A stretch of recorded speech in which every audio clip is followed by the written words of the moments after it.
Hi, I'm Marianne Bland, an artist with over 20 years experience painting with acrylics, which I've used to create pieces like these.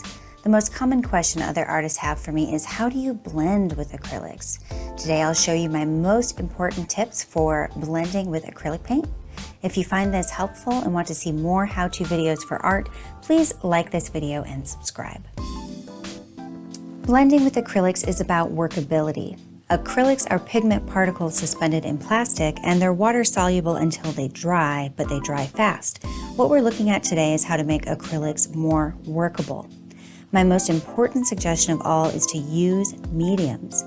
I use these three every single time I paint with acrylics: water, matte medium, and slow dry or retardant.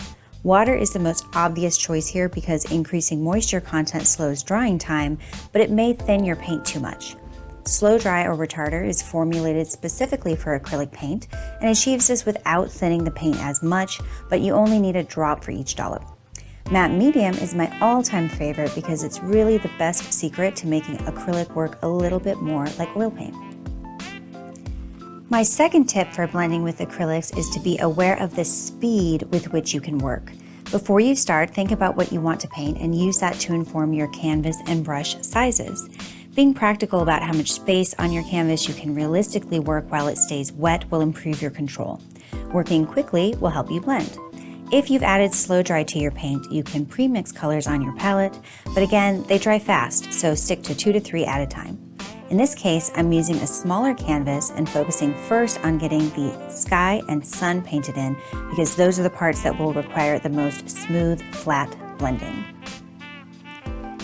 My third tip is to practice and be aware of your brush movement. Here I'm using a 3/4 inch flat or angle shader.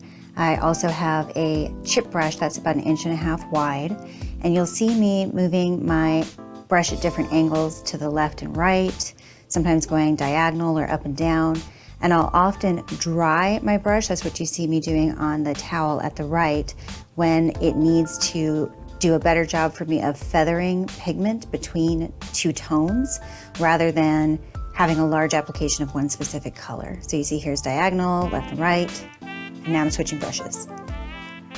Using medium and sticking with the size you can work with will help, but a lot of good blending with acrylics also has to do with the way you move your brush.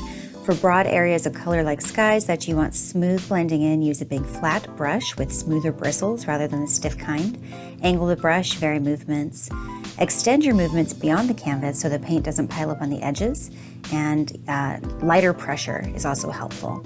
Here I am doing in the sun, and so that's going to require some dry brush movement, varying of the way I approach that over and over, and that'll involve some matte medium with a little bit of white in kind of the halo and haze of the sun, and then later on I'll go back in with some blue when it needs to get darker around those as well. Sometimes I'll go over the whole sun space to try to really feather in and fade that color, and then I'll come back in with layers and layers and more layers. My fourth tip is to incorporate other art materials like drawing mediums. Since acrylic is water soluble, you can use other water soluble materials with it. For example, every acrylic painting I do includes drawing with watercolor pencils. A regular number 2 pencil will not blend with acrylic. Watercolor pencils do, particularly with matte medium, and this is always how I sketch in my compositions. The same goes for chalk pastels to an extent, or liquid watercolors.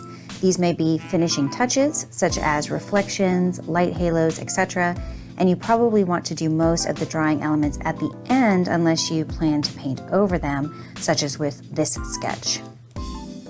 My fifth tip, and really an important takeaway for anybody hoping to work with acrylics, is to work in layers. Don't expect your paintings to look exactly how you want them to with one layer of paint. Some colors of paint or brands of paint may be thinner than others, than you'll want for a particular application, and those can just take a few layers for that reason alone. Or you may need to layer different colors of paint with varying transparency. Welcome back, our friend Matte Medium. If you decide to add in drawing mediums, those may be your final layers, which we'll see towards the end here. Now you may be wondering why I am painting around the rocks. And that's because there's a lot of light and reflection and transparency in this composition with the air in the sky and the water and the bright light with contrast. So I want to embrace the transparency of the acrylic paint and not have to go super heavy and impasto with layers and layers and layers over. Now, if that's your style, you could certainly go all blue and then draw the rocks back in on top of it. So this is why layering is really important. It just takes a lot of work for you to push the contrast. Darker darks, lighter lights, draw in, paint over, draw in again, bring in darker blue around the sun to make it look brighter, whatever needs to happen so that the composition feels the way you want it to feel.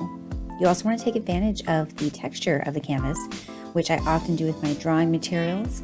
If you have kind of dry paint or you're using charcoal like you see here, you can blend that and you can utilize it along with that little kind of bubbly texture of the canvas to get things like granite or sand texture to be more visible. Here's my finished painting of Lake Tahoe. I hope this video helped you learn how to blend with acrylics.